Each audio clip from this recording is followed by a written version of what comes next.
I'm just burning a bit of furniture, getting ready for the apocalypse. This is just a test run, so I'm burning my wife's least favourite piece of furniture. I don't think she'll notice.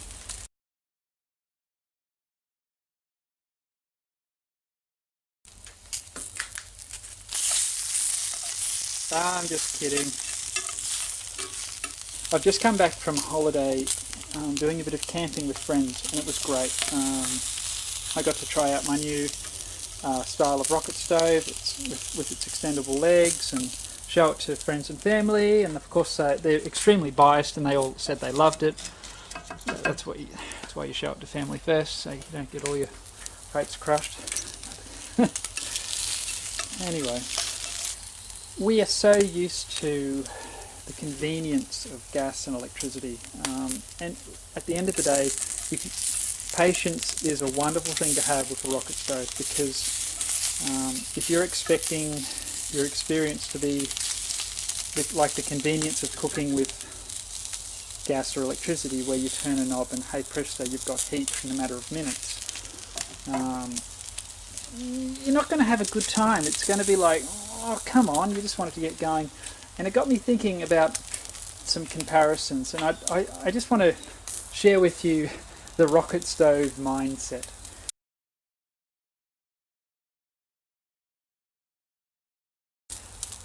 I started thinking about the difference between a steam engine and our internal combustion engine.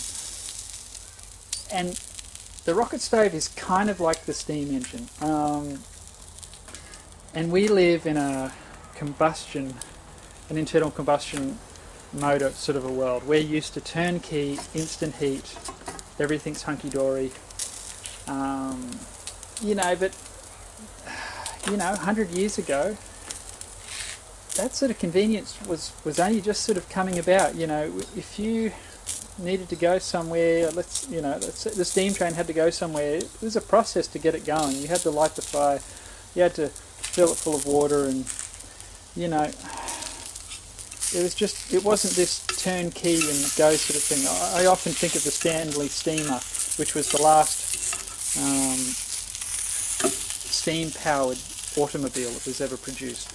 And it was the king of efficiency. It's still more efficient than any of our internal combustion motor cars today.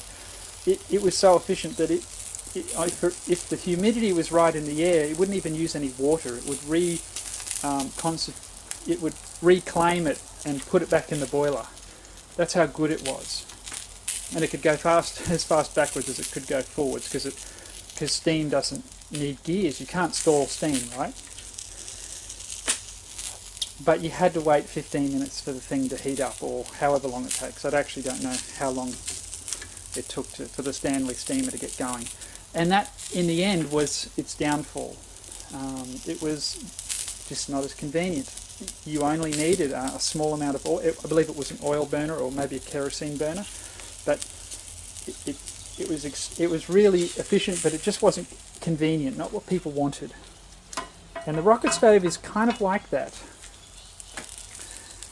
You've got to have the mindset of, I ain't going to get where I want to get as quickly as I would with gas or electricity. You've got to have the right, that mindset. This is going to take a little bit of time to get going, because, even this stove with its insulation and everything, it was a good 10 minutes before it got hot enough that it started creating wood gas and all that, and all the magic that goes on inside a rocket stove. It took a good 10 minutes for it to get up to temperature, and for I was then be able to relax. Until then, it was this shuffling, balancing act of getting the wood just right and trying to keep the fire going, and it was a hassle. And I guess I'm saying this to say, if you build yourself a rocket stove, just be prepared that it's not going to be as convenient as gas, okay? It's not going to be as convenient as electricity. You do need to light a fire. You need to let the thing get hot before you try cooking with it. You can start cooking earlier. It's just not going to be fun, because it's going to be this, you're going to spend a lot of time poking little bits of sticks in there, kindling, and just getting the whole thing going. And you know, and as long as you're prepared to do that, if you're happy to waste the time, it's great fun. And I really like it because, like steam, you know, you only needed, well, for some of the older ones, you only needed water and something to burn for it to run. You know, you can pretty much just keep going and going and going. And a rocket stove is like that. You don't need, you're not reliant on fossil fuels for this sucker just to be able to go and go and go and go. I can walk around my backyard and in 5 minutes have more than enough fuel for this thing to cook my whole family a meal. It just takes longer, and that's that's the crux of the whole thing. Pardon me, it's just a terrible feeling. I'm just holding the camera and rambling right now, but I just thought I'd share that little comparison with you. If you've bought a rocket stove, if you're going to build one, just be prepared for things to take a little bit longer than what you would perhaps like or be accustomed to. Everything, but like the steam engine, once it's going, and it's so easy to keep going. And at that point, it's really quite relaxing. It's great, you know. So in summarising all that, I just want to say, you know, I love rocket stoves. I think they're great. I enjoy using them. I enjoy building them.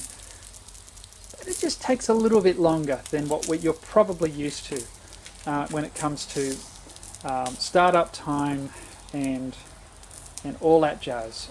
But you know, if you've got that in the back of your mind already, that it's going to take a little bit of time to get this thing going, and that's okay. It's just part of the nature of the beast, you know. It's just what a rocket stove is. Then, you know, you're going to be fine, you know. Because the worst thing you can do is start to rush this whole process, and you feed too much wood in there in the early stage, you go too big, and it just, you know, you keep snuffing the fire out, and it just becomes frustrating. Don't rush the whole thing. Just take your time, get the fire going good, waste a good 10 minutes on it, getting it going right, and then start cooking. You know, that's all I have to say. And I've rambled on enough now. Half of you have probably skipped to the end or just gone somewhere else. I'm guilty of that too. Thanks for watching, guys. I'll catch you later.